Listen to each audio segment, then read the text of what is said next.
Dr. Muda Yusuf, who is our guest, CEO, Center for the Production of Private, for the Promotion of Private Enterprise, former DG, Lagos Chamber of Commerce and Industry. You're very welcome, sir. Thank you. Thank you very much for coming on. Yes. And as you can see, as a banking and finance person, yeah, you probably see what this is all about. But the rest of us, the ordinary ones among us, we are saying that might there be an additional reason that is unspoken about this? Before you came, before you came in, people have called in to say that, for instance, what you can read from the meaning of the sentence, whoever will win that election will win that election. So, I mean, we speak in proverbs, so that is enough. There's plenty there. Yes. Really, from a purely economic point of view, Sure. there is no compelling argument, to undertake this exercise. Okay. As a monetary authority, we have more important things to deal with. Okay. That we expect from the monetary authorities. Look, for instance, at what is happening to our foreign exchange market. It's in a crisis. And on account of what is happening in that market, and on account of what is happening to our fiscal position, Moody's downgraded Nigeria as a high credit risk country because of the series of defaults externally and because of the weak fiscal position. That's a big issue that should be of major concern. Especially as we are trying to make it easier for people to do business with Nigeria. Business, to invest. Our capital importation had practically dried up. And you can see all the crises we are having with airlines. Those are the ones that are very visible. There are so many other people, manufacturers. If they tell you their stories around these issues of foreign exchange and all the scandals that are going on around the forex market.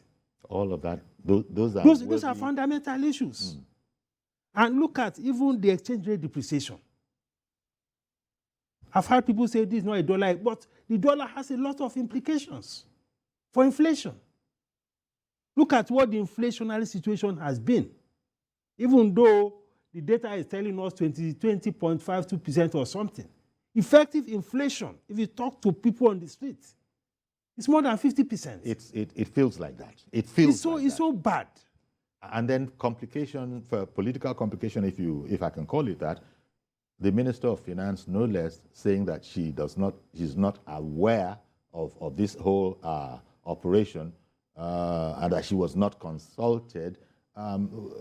Such an outburst, I don't know that was helping anything at all. It needed the president to now come back on and say, I gave full approval and it's going to be a good thing for us. You see, it is also important for the presidency to take charge of the policy process. If we have a major policy pronouncement, this is without prejudice to the autonomy of the CBN. There is nothing wrong if the presidency refers a group of key officers in charge of the economy to also get a second opinion. Okay. The president has an economic advisor in the person of Dr. Godwin Salame, very brilliant economist. You have the Ministry of Finance. You have some key people, who also are involved in economic matters. Even INEC is a stakeholder, especially at this time. Even without prejudice to the fact that the Minister of Finance does not, the central bank does not report to the Minister of Finance, even without prejudice to that fact, you're saying that it behoves the presidency itself to, carry as many people along as possible. What do you feel about this proposition? Because it's a major thing. Because it's going to disrupt a whole lot of things around the country. Sir, but the madam knows that. She knows what you've just said, that she then went out and said as much. I don't know. Sometimes people find a way to smuggle their position out into the open. And maybe when she just spoke up, maybe she was relating to this point that you made, that without prejudice to the fact that yes, CBN doesn't report, what is wrong in, as you said, key ministers, of course, knowing about this thing and giving their own input? Giving their own inputs. And I put this on the doorsteps of the key people advising the president. Okay. You know the surplus story. When we were told that the president has approved that something be sold to surplus, only for the regulators to say that, no, this is not correct. It took the regulator to get the president to reverse it. Some people put this in on the desk of the president. So we should tidy up this whole thing. So especially the fact that this whole argument and proposition doesn't have any serious economic argument, either theoretically or empirically. Okay. And so, to make it stand. And so the whole matter about it might even be politically motivated, which some are resorting to because they've concluded what you've just said, that there's really no absolute economic reason for nothing. This. Nothing. Now, I've heard argument. The CBN said 80% of currency in circulation is outside the bank vaults. Now, there's a confusion here. The CBN is confusing money supply with currency in circulation, which is not the same thing. The money in this economy, over 95%, are in the banking system. I mean, that's a fact. Yes, the money. But you see, this is the problem. Money is not only cash. But this is the problem with statistics. When it is used in I'm going to come back and hear a bit more about this because it's important that even the viewers begin to get an understanding of what you mean. That look, money in supply.